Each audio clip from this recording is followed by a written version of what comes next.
네, 반갑습니다. 오늘 인간은 잠시만요. 이게 좀 이렇게 돼야 되지 않겠습니까? 네, 반갑습니다.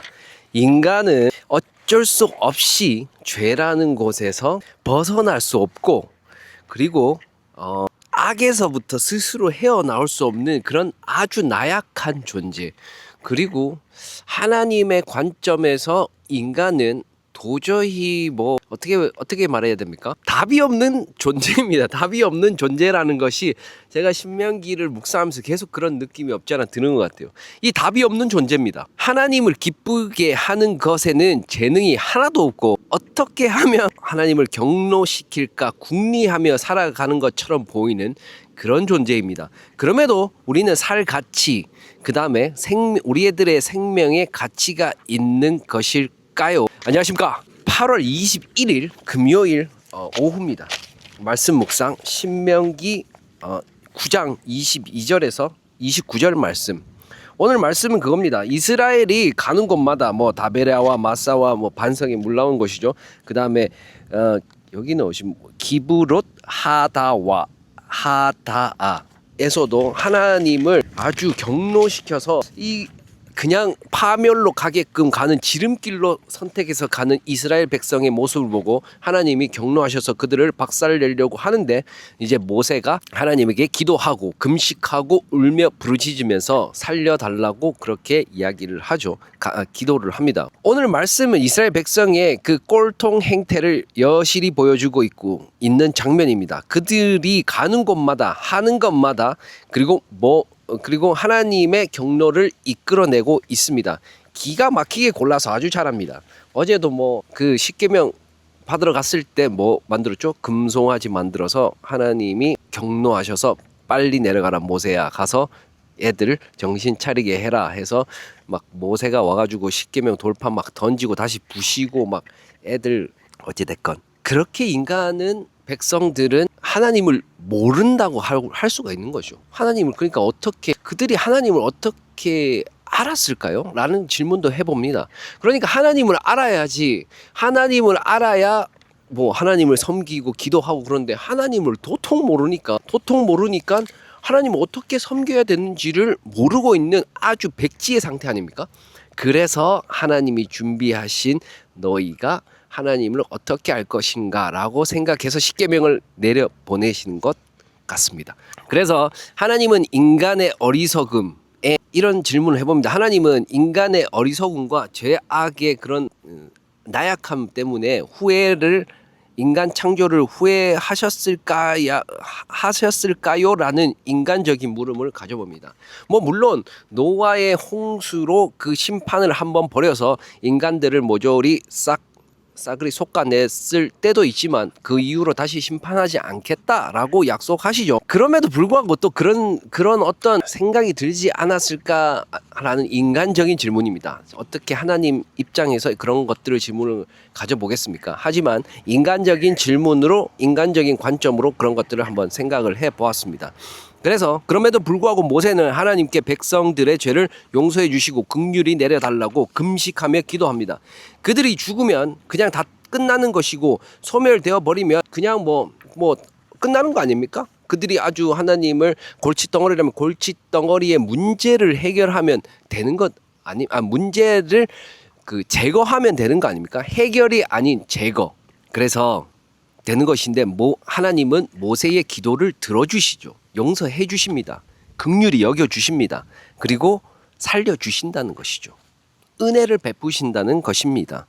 불쌍히 여겨도 주십니다. 참 이게 어찌 보면은 우리가 생각해 봐야 될 점 아니라는 라는 것을 생각을 해 봅니다. 그래서 실제 인간에게 내려줄 수 있는 가장 큰 은혜는 생명 아닙니까? 인간에게 만약에 신이 인간에게 은혜를 내려주신다 그러면 솔직히 돈이겠습니까? 명예겠습니까? 소유겠습니까? 아니면은 자손이겠습니까? 아닙니다. 가장 큰 은혜는 생명이라는 것을 생각하게 됩니다. 가장 큰 은혜는 생명 아닙니까? 살려만 주면 이 시스템에 완벽히 들어갈까요? 그러니까 인간들의 생명만 살려준다 그러면 하나님이 만들어 놓으신 그 시스템 안에 착착착 해서 하나님께 기쁨으로 착착착 해서 잘 살아가서 기쁨을 주는 그런 은혜로운 그런 피조물 존재가 될까요? 라는 또 질문을 해보게 됩니다. 오늘 말씀에서 백성과 하나님의 관계가 어찌 보면 백성들이 좀 더 담대하게 확신감을 가져야 될 것 같다는 생각이 들었습니다. 그게 무슨 말이냐면 다시 보면 제가 어찌 보면 좀 뻔뻔함을 가지고 살아야 될 것 같다라는 생각이 없지 않아 들거라고요. 그러니까 어떤 뻔뻔함이냐, 어떤 그거를 좀 다시 좀 순화시켜서 말한다면 담대함, 그리고 믿음, 그리고 그 은혜에 대한 감격으로 한 발자국 더 가까이 갈 수 있는 어떤 믿음이라는 생각이 없지 않아 들더라고요.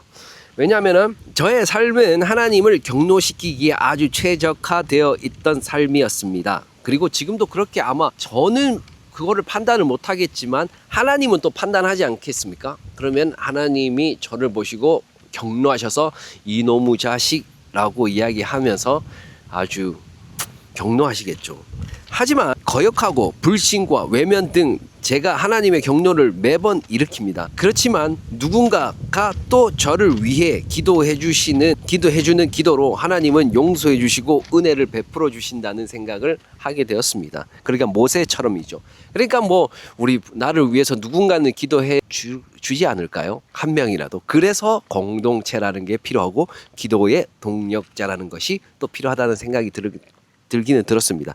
어쨌든 누군가가 그런 모세처럼 나를 위해서 기도해 줌으로써 하나님은 또 은혜를 내려주시고 긍휼을 내려주심으로써 저에게 또 살 기회를 주시고 은혜를 주시고 하루를 살아가게 하는 어떤 귀한 이런 경험을 하게 하시는 것이죠. 기도의 응답이면서. 네, 그래서 감사할 따름입니다. 더욱 중요한 사실은 하나님이 저를 버리지 않을 거라는 은근한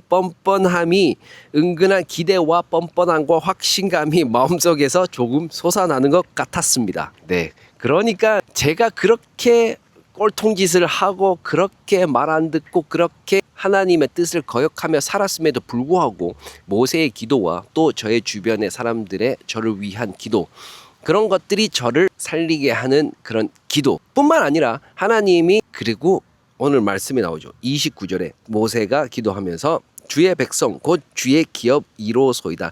그러니까 백성들은 하나님의 소유, 하나님의 기업이라는 것이죠. 하나님의 것이라는 것입니다.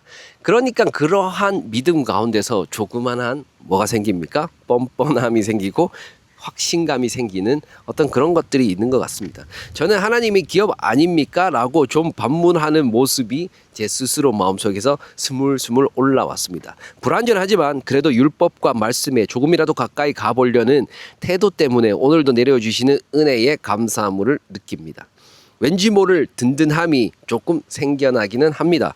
요한 1서의 그 4장에 보면 사랑은 두려움이 없고 온전히 두려움을 쫓아내나니라고 말하면서 나오는데, 왜냐하면 이번 주에 저희 모임 셀에서 요한 1서를 같이 읽었습니다. 성경을. 거기에서 이제 요한 1서 4장에 나오는 18절에 나오는 말씀을 읽으면서 약간 디스커션 하면서 그런 거 하면서 그런 것들을 했거든요. 어쨌든 그 사랑에는 두려움이 없고, 그러니까 그 경로에서 내가 벌 받을 거라는 그런 두려움보다 내가 하나님의 소유구나, 내가 하나님의 기업이구나, 내가 하나님의 만드신 피조물이구나라는 그런 어떤 믿음이 그런 두려움을 밀어낸다는 것입니다.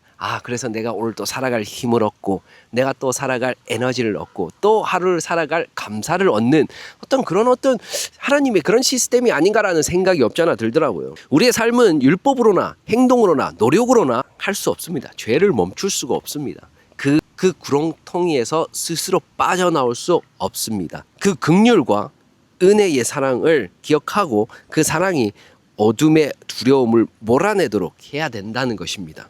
그래서 묵상이 매일매일 묵상을 통해서 좀 더 가까이 가고 그러한 희미하게 보이는 확신과 믿음을 점점 가져서 우리 안에 있는 두려움을 극복해내고 또 우리가 앞에 있는 어떤 안악자손이라든지 아니면은 또 우리의 미래에 대한 안악자손 그런 것들도 밀어낼 수 있는 것이고 어찌됐건 중요한 거는 우리가 죄에 얽매이지 않고 사슬에 묶여 있지 않고 스스로 진리를 찾아서 그런 자유함을 얻는 그리고 또 긍휼의 은혜에 감사하는 삶을 살 수 있겠다라는 것을 오늘 묵상을 해봤습니다. 네, 그렇습니다. 오늘 우리의 삶은 그냥 살아 있다고 해서 산 것도 아니고 죽는다고 해서 그냥 모든 것이 그냥 해결된다라고 생각되지는 않습니다. 우리의 삶에서 살아가는 삶에서 하나님을 깨닫다기보다 하나님을 좀 느껴야 된다는 생각이 들고 좀 더 그렇게 왠지 뭔가는 모르겠지만 희미하지만 흐릿하지만 좀 더 한 걸음 가까이 가야 된다는 생각이 없지 않아 들더라고요.